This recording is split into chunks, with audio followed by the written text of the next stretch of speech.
If babies are real, metaphysical jokes in disguise. What if jokes about babies weren't just jokes, but spiritual X-rays? What if behind every punchline was a parable? This is where the fool becomes the mystic. We're not talking about parenting. We're talking about projection, perception, and the parts of ourselves we've disowned. These baby jokes, they're sacred riddles, delivered in jest, but encoded with revelation. You might laugh. You might wince. You might remember something you didn't know you forgot. If babies are real, why doesn't everybody feel the same way about babies? That's not a joke, that's a sermon. If reality was objective, unanimous love would be automatic. If babies were real, like ontologically real with a capital R, how could you not love them? Unless what we're calling babies are just projections, forms with different meanings, depending on the projector.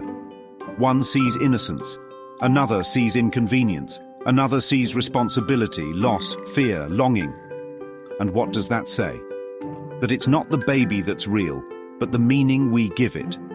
Metaphysical mic drop. If babies are real, why don't you like babies when you were once a baby yourself? Straight into the self-hating loop we go.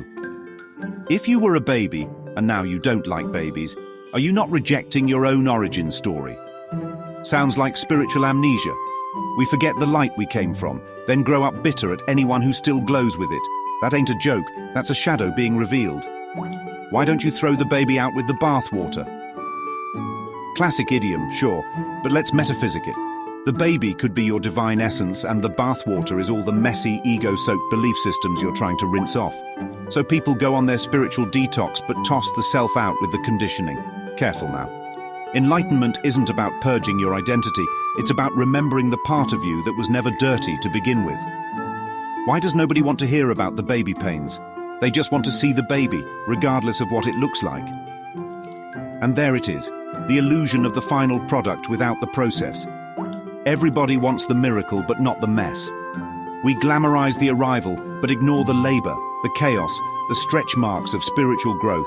That's church right there. Everybody wants the resurrection, nobody wants the crucifixion. See, the joke was never just about babies. It was about you, your innocence, your forgetting, your longing to return to something untouched.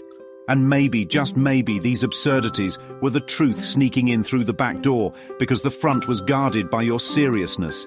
Next time someone tells a dark joke, listen with light. The baby's in there, still laughing.